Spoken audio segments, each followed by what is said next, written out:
Hello everyone, welcome to my studio. I hope you're doing very well. Today we are doing a little challenge. I am going to choose a random picture from Instagram and paint it in 30 minutes. And by random picture, I don't want to say random. It's just that I don't want to spend too much time finding the reference picture. I want to start painting as quickly as I can, because the point of this challenge is to stop procrastinating, basically. So I don't want to spend too much time scrolling for the perfect picture, because scrolling is a very good way to procrastinate. So I chose that picture of a blue ringed octopus, and I'm painting with gouache on my sketchbook.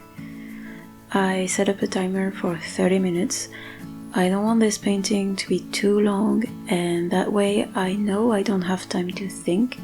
I just have to start painting right away, because the more I think, the less time I will have to finish the painting. Also, I am not doing any sketching. I'm just painting with gouache right away. It's quite scary at first, but we have to keep in mind that it is a sketch, it's my sketchbook, it's not a commission, it's not supposed to be a finished masterpiece, so if the proportions look a bit weird, I don't really care.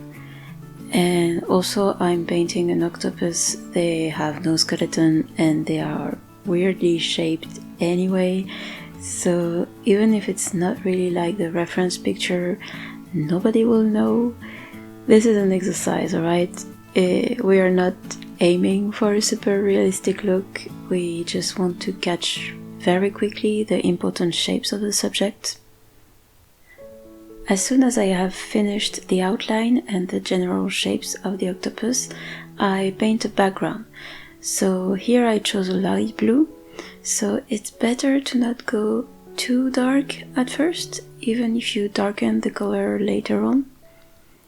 So doing a background, it really helps to separate the subject and to visualize quickly where you're going, and if there is something missing, it will be more obvious. Right after that, I am placing the shadows to start creating the volumes. For the head, it's quite easy. I just have to darken the lower part of the head. I don't even know if that's called the head. Anyway, let's call it the head for now. And also I'm creating depth in between the tentacles to separate them from each other. Then I use plain white to place the light areas, and here I struggled a bit with this because the picture was taken with a flashlight, I guess, and the lighting looks a bit weird because the light source does not come from upwards but comes from the side. So after, I just decided to take liberties from the reference and place it more on top of the subject.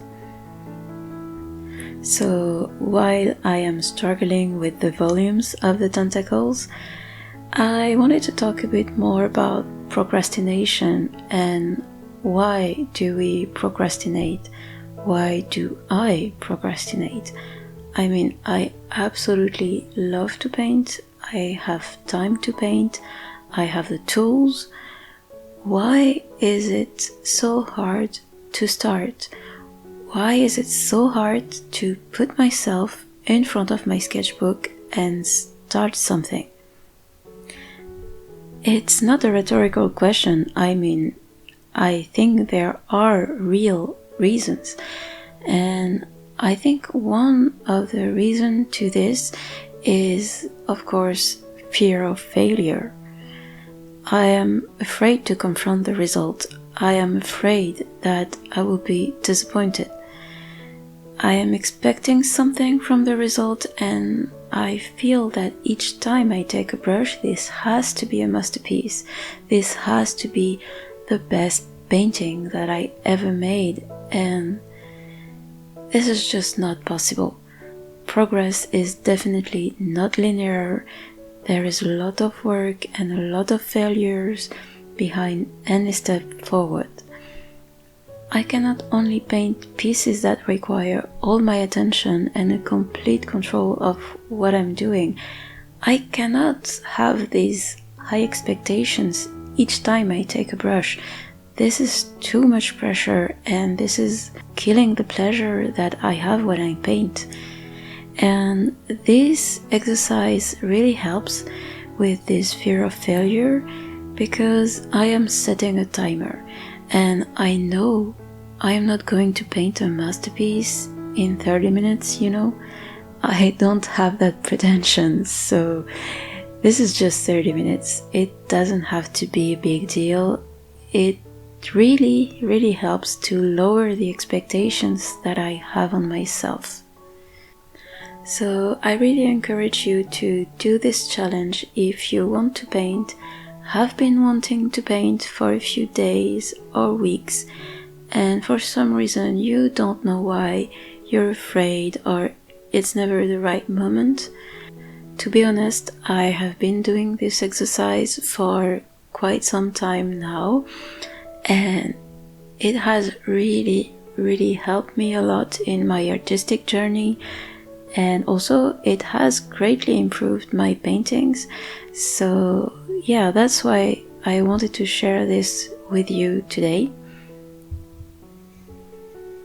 So back to the painting.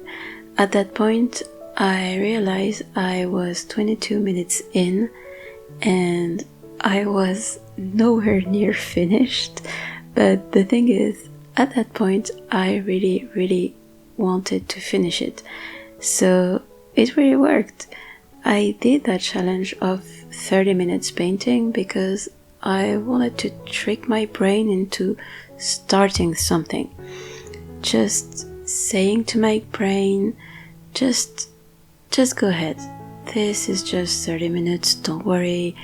In 30 minutes you have your free time back. But once you start, you don't want to let it go. This is the same feeling as, when you're in bed in the morning and your alarm is ringing and you think, just 5 more minutes. Okay, this is so not true. Everybody knows it's not going to be 5 minutes, but you are enjoying what's happening right now, be it sleeping or painting. You don't want to stop, and this is why this exercise is working. It's just a way to get started, and once you started, you get attached to what you're doing.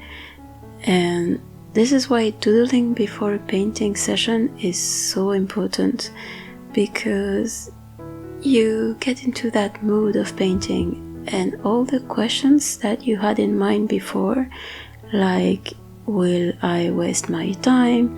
Will it be good enough? Will I like the result?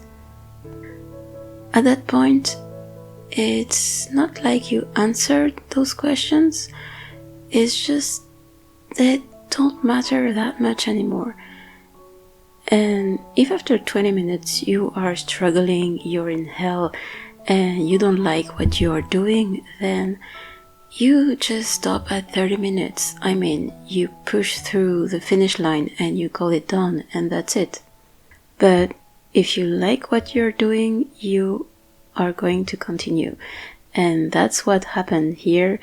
I didn't want to transform this into a 5 hours painting, of course, but I decided to give myself 15 more minutes to have the time to paint the blue rings of the octopus, because, well, this is a blue ringed octopus, so it would be a shame to not paint the blue rings that make it so unique. So in the end, I was enjoying myself so much that I painted for 1 hour. I did the blue rings and I painted the background in dark blue, but then I decided it would be better in black, and leaving a bit of light blue around the subject, and then with my brush I blended the 3 layers around the octopus. So it kind of makes a halo effect, like if it was glowing or something. I know they don't glow naturally, but again, this is an exercise, it's art, we can do whatever we please. And you can see even in the end how I am still darkening the shadows, still adding some texture. Honestly, in the end, I didn't want to let this painting go. I really enjoyed the process. By the way, thank you very much, Aniek Stevense, who let me use her picture as a reference. So she's a diver and a photographer, and her pictures are so beautiful. If you like underwater pictures, you should definitely follow her on Instagram. I will leave her link down below. Also, if you find this video helpful, please give it a like so it can be visible to more people. And I really encourage you to pick up the challenge, sketching or painting with a timer. If you do this challenge, tag me on Instagram or leave a comment below with a link. I will be very happy to go check what you did. Until then, stay creative, stay awesome, and I will see you next time. Bye.